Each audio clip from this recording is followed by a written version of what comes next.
നമുക്കൊപ്പം ചേരുന്നു. അനീഷ, ഇന്ന് വൈകുന്നേരത്തോടുകൂടി ഒരു പക്ഷേ ബെയിലി പാലം പൂർത്തിയാകും. അങ്ങനെയാണെങ്കിൽ രാത്രിയും മണ്ണിനടിയിൽപ്പെട്ടവരെ പുറത്തെത്തിക്കുന്നത്, മൃതദേഹങ്ങൾ പുറത്തെത്തിക്കുന്നത് തുടരും എന്നുള്ളൊരു പ്രതീക്ഷയുണ്ടായിരുന്നു. പക്ഷേ ഇനിയിപ്പോൾ നാളെ ആയിരിക്കും പണി പൂർത്തിയാകുക എന്ന് സൈന്യം തന്നെ വ്യക്തമാക്കിയിരിക്കുന്ന ഒരു സാഹചര്യം നിൽക്കുമ്പോൾ ഇനി ഉള്ള രാത്രിയിലെ മണിക്കൂറുകളിൽ രക്ഷാദൗത്യം ഏത് ഘട്ടത്തിലാണ് പുരോഗമിക്കുക? തെരച്ചിൽ പൂർണ്ണമായി നിർത്തിയ ഒരു സാഹചര്യത്തിൽ ഇനി അങ്ങോട്ടുള്ള മണിക്കൂറുകൾ ഏത് തരത്തിലുള്ള കാര്യങ്ങളായിരിക്കും അവിടെ നടക്കുക?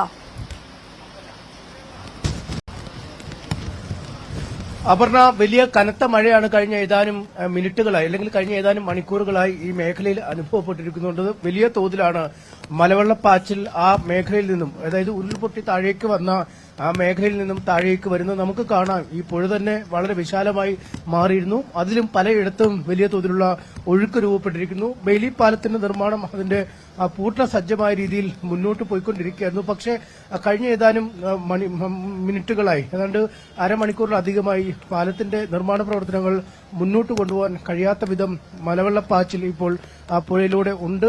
അതിന്റെ സാധന സാമഗ്രികൾ, യന്ത്ര സാമഗ്രികളും മറ്റുമൊക്കെ ഈ ഭാഗത്തേക്ക് എത്തിയിരുന്നു. അതേതാണ്ട് പകുതി ഭാഗം വരെ നിർമ്മിച്ചിരുന്നു. ഒറ്റയടിക്ക് അങ്ങേയറ്റം വരെ ഈ പാലം എത്തില്ല. അതുകൊണ്ട് മധ്യത്തിൽ ഒരു തൂൺ പോലെയുള്ള ഒരു നിർമ്മിതിയുണ്ട്. അതുകൂടെ പൂർത്തിയാക്കിയ ശേഷമാണ് മറുകരയിലേക്ക് ഇതിന്റെ മറുഭാഗം നീട്ടാൻ കഴിയുകയുള്ളായിരുന്നു. എന്തായാലും അതിന്ന് പൂർത്തിയാവില്ല എന്ന കാര്യം ഏതാണ്ട് ഉറപ്പായി കഴിഞ്ഞിരിക്കുന്നു. ഇന്ന് രാത്രിയോടെ ഈ നിർമ്മാണ പ്രവർത്തനങ്ങൾ പൂർത്തിയായി നാളെ രാവിലെ മുതലെങ്കിലും ഈ യന്ത്ര സാമഗ്രികളും മറ്റും ഈ പാലത്തിലൂടെ മറുകരയിലേക്ക് കടത്താൻ കഴിയും എന്ന ഒരു പ്രതീക്ഷയാണ് ഇപ്പോൾ ഉള്ളത്. നമുക്ക് ദൃശ്യങ്ങളിൽ തന്നെ കാണാം. ഇന്നത്തെ ദൌത്യം കഴിഞ്ഞ് മടങ്ങി എത്തുന്ന രക്ഷാപ്രവർത്തകർ ഒരു വശത്തുണ്ട്.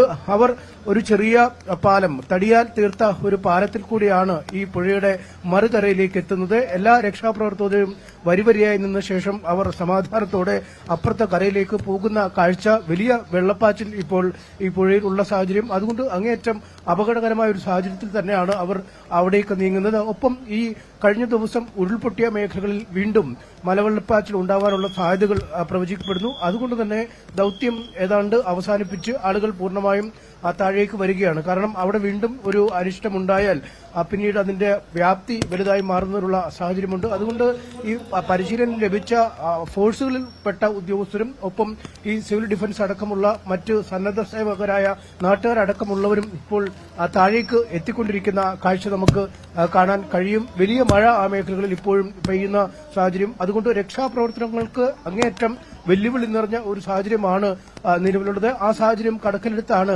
രക്ഷാപ്രവർത്തകർ പതിയെ സാവധാനം താഴേക്ക് വന്നിരിക്കുന്നത്. എന്തായാലും ഈ പാലത്തിന്റെ നിർമ്മാണം പൂർത്തിയാവുക എന്നത് തന്നെയാണ് ഈ തെരച്ചിലുമായി ബന്ധപ്പെട്ട ഏറ്റവും നിർണായകമായ കാര്യമായി മാറുന്നത്. കാരണം ഈ പുഴ താണ്ടി മറുകരയിലേക്ക് ഈ സാധന സാമഗ്രികൾ എത്തിക്കാൻ കഴിയുന്നിടത്താണ് ഈ രക്ഷാപ്രവർത്തനത്തിന്റെ ബാക്കി വിജയം മുന്നോട്ട് പറയാൻ കഴിയുന്നത്. കാരണം ഈ 90% വീടുകൾ അവിടെ നഷ്ടപ്പെട്ട് കഴിഞ്ഞിരിക്കുന്നു. പൂർണ്ണമായും മണ്ണിനടിയിലാണ്. അതുകൊണ്ട് ജീവനോടെ എത്ര ആളുകളെ ഇനി പുറത്തേക്ക് എത്തിക്കാൻ കഴിയുമെന്ന ഒരു ആശങ്ക നേരത്തെ തന്നെ അധികൃതരും മറ്റും പങ്കുവെക്കുകയും ചെയ്യുന്ന ഒരു സാഹചര്യമാണ്. എന്തായാലും ഇന്നത്തെ ദൌത്യം അവസാനിച്ച് ആളുകൾ മടങ്ങുന്ന കാഴ്ച നമുക്ക് കാണാൻ കഴിയും. ദൂരെ തേയിലത്തോട്ടത്തിനിടയിലൂടെയും മറ്റുമൊക്കെ ആളുകൾ മഴക്കോട്ടും ധരിച്ച് ഈ താഴേക്ക് വരുന്ന സാഹചര്യം. എന്തായാലും ഇന്ന് രാത്രിയോടുകൂടി പാലം പണി പൂർത്തിയാക്കി നാളെ മുതൽ യന്ത്രസാമഗ്രികൾ മറുകരയിലെത്തിച്ച് പൂർണ്ണ തോതിലുള്ള തെരച്ചിൽ ആരംഭിക്കാൻ കഴിയുമെന്ന പ്രതീക്ഷയാണ് ഇപ്പോൾ ഉള്ളത്. അപർണ, MS അനീഷ് കുമാർ വിവരങ്ങൾ നൽകിയത്. രാത്രിയോടുകൂടി ബെയിലി പാലത്തിന്റെ നിർമ്മാണം പൂർത്തിയായ ശേഷം നാളെ മുതൽ പ്രവർത്തനങ്ങൾ കൂടുതൽ സുസജ്ജമാക്കാനുള്ള കാര്യങ്ങളിലേക്ക് കടക്കുമെന്നുള്ള ഒരു പ്രതീക്ഷ